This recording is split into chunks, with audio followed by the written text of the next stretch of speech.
Tonight's tactical enhancement is whiskey with bowls.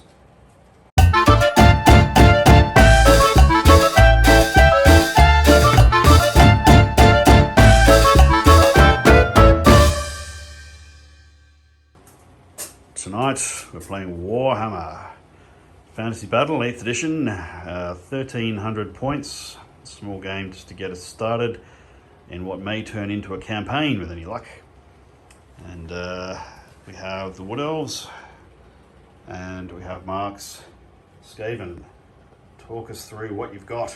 Right, so we've got a Bear Grace here who has Warps, Gale, Death Frenzy, and the two I can't remember, which I won't use. He's in a unit 45 clan rats with nothing apart from a command. You've got a chieftain with a shield and a battle standard in a unit of 25 clan rats with nothing but a command. 25 plague monks, full command. Level 2 plague priest on a furnace. Then you've got a plague claw catapult and a warp lightning cannon. And that's all you get for 1300 points. All you get. Right. Well, let's see what we get for 1300 points of Wood Elves. Okie dokie. We start with 3 of the Warhawk Riders, with a dude who thinks he's a bit fancy leading them. We get 10 Dryads. Not an awful lot, but they'll have to do the job. We have a level 4 mage who has an earthing rod, so hopefully he doesn't explode today. Unit of 12 archers there with Hagbane arrows. Standard bearer, slightly converted from a mage, who's got a 4+ ward save. That's about it, I think. Well, treeman, but appears to be gender non-binary treeman if you look too closely. So, I won't even bother giving you a close-up on that, it's a bit sus. And over here we've got another dozen of the stupidly expensive archers with Hagbane. And that's it. Probably about a quarter of the model count. Let's hope that they're as lethal as they pretend to be. Mostly armoured in silk. Let's roll a dice and we'll get stuck into turn 1. Alright, at the end of turn 1 for the Wood Elves. The Wood Elves have got the first go, and they're advancing up here like the clappers because we're shit scared of Skaven war machines. And all the archers, every single one, they landed right on the odds, which was just enough to polish off the catapult. And I suspect if I'd not managed to do that, I would have been relying on the damn thing exploding on its own merits. Otherwise, I'd have a hard time staying in this game. But we're in it. It's now over to Skaven turn 1. End of Skaven turn 1, and they're advancing en masse. That's probably the better part of 100 Skaven, at least 75 of the buggers marching up the field, plus the poison wind, whatever the hell that thing is. I've had a reprieve. The warp lightning cannon fired into the forest here, looking to clean up the tree man, who I totally forgot is actually visible that far into the forest. But fortunately it overshot massively, rolled a 10 on the overshoot, and we scraped by. So we're still in the game. I'll try and polish off that warp lightning cannon now. Magic. Oh, and magic. Yeah, well, worth noting with magic, in my turn I rolled up 11. And I got thrown of vines off. Although he dispelled the other spell. And Mark rolled 3 for his power dice, and then got a woeful bunch of 1s and 2s on his casting. So I've had 3 reprieves in a row here. And one warp stone. And a D3 warpstones, you got 1. So, and he had to deploy first, and he moved second. This is working out rather shit on the dice for you, I have to say. Well, I rolled a 1 for the dice as well, to the starting turn. Just for the initiative starting turn, yeah. I've got dice if you want to. No, I'm starting to think tactical prowess may play less of a role in this game than it might otherwise play. Anyway, we'll get on with turn 2 and check in after that. Alright, it's the end of Skaven turn 2, and I have to say this is the most eventful turn 2 I've seen in a game of Warhammer in quite some time. Now the Warhawks polished off that cannon on the flank there, just. The Skaven have manoeuvred to block off my little flank attack that I'd had planned with the Dryads, so that won't be the same now. We'll have to be a bit more careful about that. These chaps moved up at the double. Now, over here. That's not the positioning we were looking for. The Plague Furnace roared up a storm on the charge and barreled on in, smashed into the woodies. There was a 295 point unit of toughness 3 unarmoured wimpy boys in the forest there, and it did pretty much what you'd expect. We bumped off a couple with archery, maybe 1 or 2 in the melee, and then the furnace misfired and killed more guys than I did with the elves. Overran what was left of that unit and just barged on through the forest. And in fact it's done a couple of points of damage to itself, which is more than I can say for my efforts on that beast.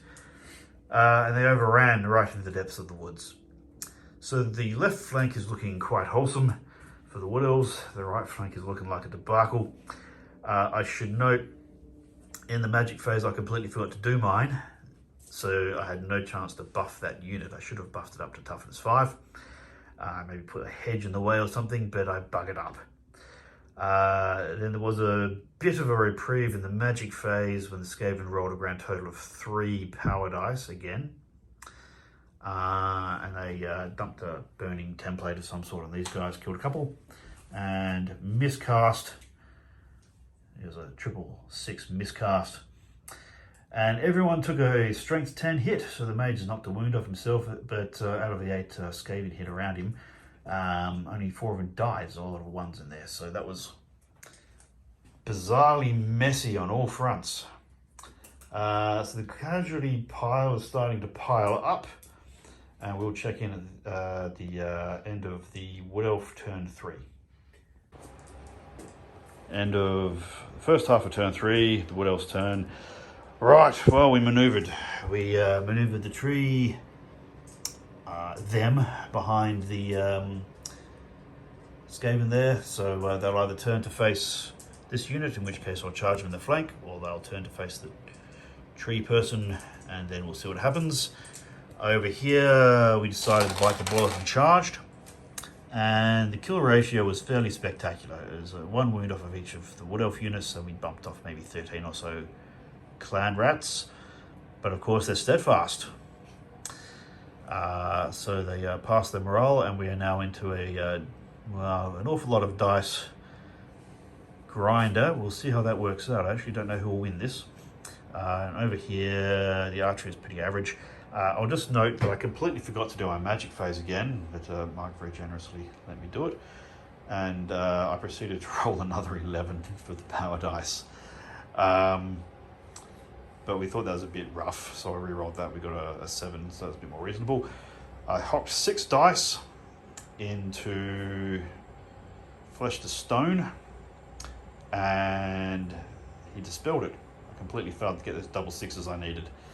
But we did, however, get thrown. What is it? Well, we got a shrubbery. We put a magical shrubbery in front of these guys. Whatever the thorny spell thingy, whatever it's called.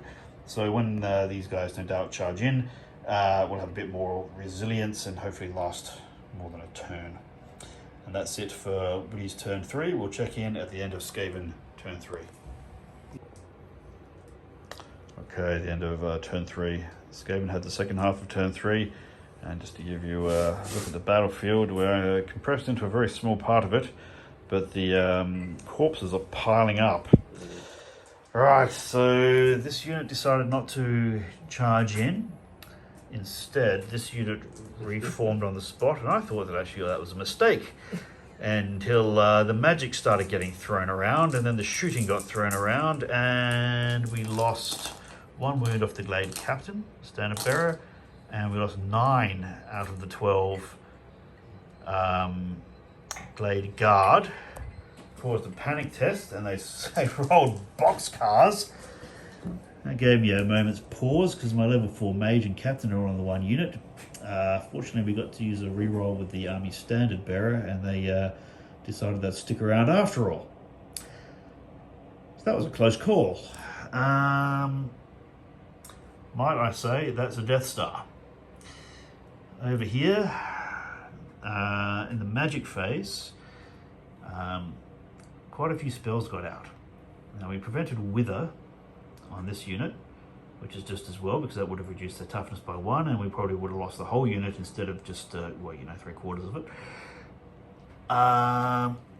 And over here they have Death Frenzy, which piled up a few extra attacks than they otherwise would have had, and killed off one of the Warhawks and bumped off 3 of the Dryad.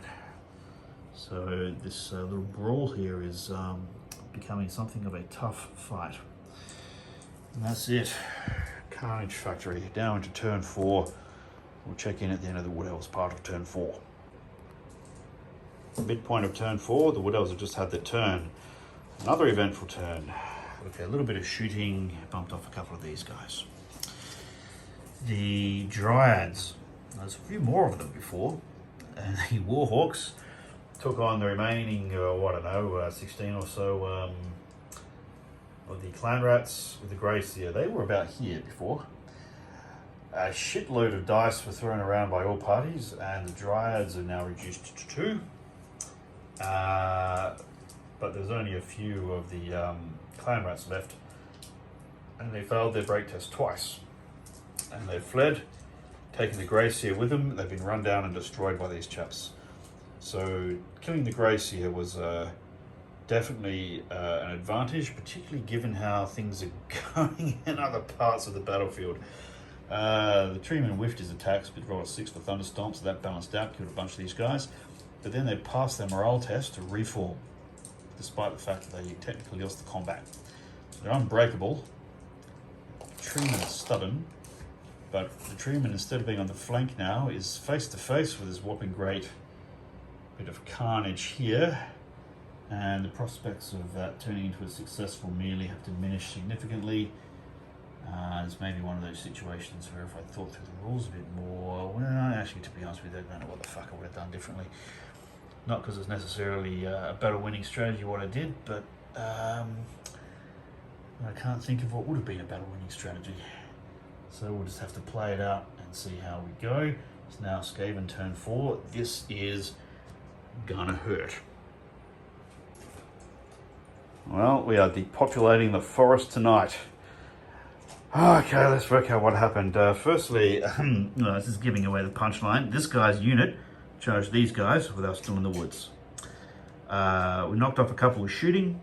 Then, as Emilio politely reminded me, we still had Shield of Thorns in play, which goes off in the magic phase before melee, and that bumped off half of the remaining unit. This fellow declared a challenge, which he took on the champion, and he promptly killed the champion. Then the remains of this unit killed everybody else in his unit before they'd even had a chance to fight. And he failed his morale, failed his reroll, actually drops his army standard as it turns out and runs for it. And so far he's making pretty good legwork, he's getting away. Okay, what else happened?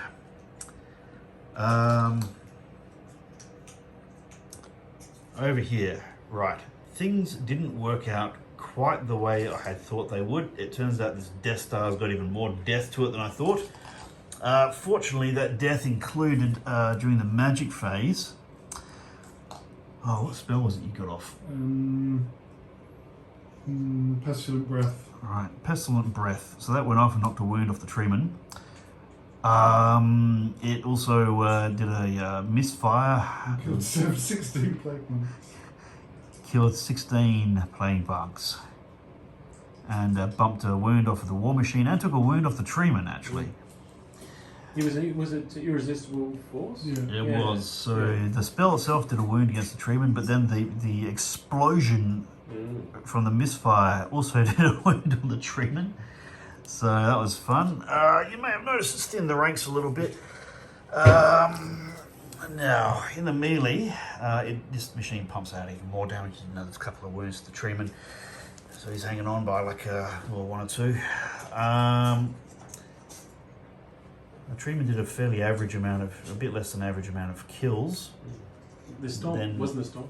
Well, the stomp killed 4, but the actual attacks only killed 1. So, you know, he ended up having to do a leadership test, which he initially rolled 11 and failed. Fortunately, the army standard bearer was bloody close, so he passed on the reroll. That's twice now that I've had my 2 most powerful units fail their first morale test and have to rely on the reroll.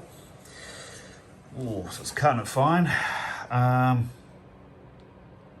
Yeah, funnily enough, the mage that destroyed more than a dozen of his own bloody warriors got away scot-free. He rolled a 1 for his wound. He's fine. Now, I was going to do the tree whack back at this thing. That's D6 wounds with no armor save. But we weren't sure whether you use the War Machines initiative, in which case it automatically gets hit, or whether you use the Cruise initiative, in which case on a 3 or less it would have avoided the tree whack entirely. And because we didn't want to throw the game on a potential rules misunderstanding, we decided to go with bog standard attacks, although after it went and then polished off the fucking treeman with its sensor bearer mayhem and all the weird and wacky things it does, I'm starting to regret that. And I'm thinking, yeah, it would have been useful to whack it, but you know, this is where maybe knowing the rules for your own army is a good idea. Ask your audience, Chris, what they think. Yeah, so if you're watching this and so inclined, get in the comments and give us a rules interpretation of this. If you're doing an initiative test thing based on a war machine which has crew, in this case it has the rules for chariot, what happens? Does it automatically fail the initiative, or does it use the crew's initiative and possibly get away with it? Anyway, so that's it for turn, God, what are we in, 4? Yeah, I reckon 4. Right, we've got fuck all mentions left, and it's only turn 4, there you go. We'll check at the end of turn 5 and see if there's anything left on the table. There's decreasing amounts of things to report on as the game progresses. These guys, they chased after this fella. And he's quick on the feet, this guy, so he can try and rally next turn. Over here, well, look, we had a flurry of dice after flurry of dice here. Now, we did 2 spells with the mage. One was, what did we do? We did the toughness one. We got that through, I think. So it buffed the strength of the treeman by 2. Toughness of the treeman by 2. Didn't seem to make much difference in the end, but we got that off. And of course, every time you get a spell off, being Law of Life, you get a wound back on somebody. So I popped it onto him. Then we did Dwellers. And we wasted a bunch of Plague Priests, but it didn't do anything to the machine. We realised after we'd done all the dice that it's actually strength 5, so it had pretty good odds of surviving Dwellers. Something to remember for future games. Are you going to roll for the camera if you miscast? Right. Oh, yes, we haven't done miscasts yet, so this will be fun. 7. Yeah, there's been rather a lot of that today. 7. Now, the first thing is, because he's got Throne of Iron... Actually, didn't we roll for this before? No, you didn't roll the miscast. Alright, so, well, the Throne of Iron's means on a 2+, he doesn't miscast. Aye, look at that. He's got away with it. And I have to say, having been on the receiving end of this with a friend of mine just wasting my dwarf hordes every fucking turn with Dwellers, that Throne of Vines is the biggest bastard spell in well, yeah, probably not the entire game, but it's a bastard of a spell. The fact that you can just throw fistfuls of dice and not worry about the misfires, it's a hell of a thing. Conversely, I think the Skaven have managed to kill somewhere upwards of 20, 25 of their own number through their own miscasts. Which effectively actually cost the Gracier his life, because it killed off so many of the guys they lost steadfast. Okay, and the rest of the melee, we knocked a couple of wounds off of this thing in the fight, but it's still there and it's unbreakable. So that's where we are at the end of, middle of turn 5. It's now Skaven turn 5. And we'll see if they can bump off a treeman amongst whatever the hell else is going on. Yeah, not much left on the table. Well, at the end of the Skaven turn 5, this fellow has rallied and is looking very, very keen to fight off these chaps, and actually his odds would be pretty good. Over here, however, much to everyone's surprise, the Dryads actually polished off the last wound from the Plague Furnace. And that's where we decided to call game. There's really not much left on the table at all. There's this fellow, and look, I've got a level 4 mage and a captain. They're probably where the majority of my points are. But the Dryads are down to 2 out of 10. I've lost all the birdies. The last one went all canary in the fucking coal mine with the poisoned miasma that machine puts out. So they're gone. I've got a whole unit of archers gone. There's a fair few points in that. This unit's halved. Treeman's wounded. I don't know if there's a victory in this or if it's a tie, because I think to get a solid victory you actually have to double the other guy's points, and with half points to all the wounded dudes, there's a lot of dead shit on the Wood Elves side as well. But either way, look, Skaven reproduce in the space of, I don't know, what, 9 years, and they can stick them in a fight. I don't know what the reproductive rate is of a rat. Elves take hundreds of years. So, yeah, well, I'm not quite sure how logistics work in Games Workshop games, but there you go. And I have to say, that was a cracker of a game. Thank you very much for that. Fun. So, gentlemen, what have we learned? Don't cast unnecessary spells just because they're funny. And lose the game on that spell. Yeah. We figured out that explosion that happened over here and wasted 6 or 7 rats in one go, maybe it's 4 or 5, anyway, whatever it was enough to stop that unit being steadfast, and that's the only reason they ran. And when they ran, lost the Gracia, that cost the Gracia. The amount of magic you lost when you lost the Grey Seer was a big turning point in the game. Yeah, it was. It didn't feel like it at the time because things were looking so dire over here, but yeah, it really swung it. Yeah. So you didn't have the support you needed to finish off the flank. In fact, he could have hurt their treeman. I have to say, this is a really impressive model. And as for my part, I have to, actually know the fucking rules to figure out whether I could have just smashed this thing with a tree whack or not. I don't know if I could have. Well, that's that. If you've got it this far, thank you very much for watching. Feel free to hit like, subscribe if you want to see more of this silliness. We might do ourselves a campaign, so that'll be fun. And, well, it's 11 o'clock, and some people have to be at work at 6 o'clock in the fucking morning, so I think it's time to call it a night.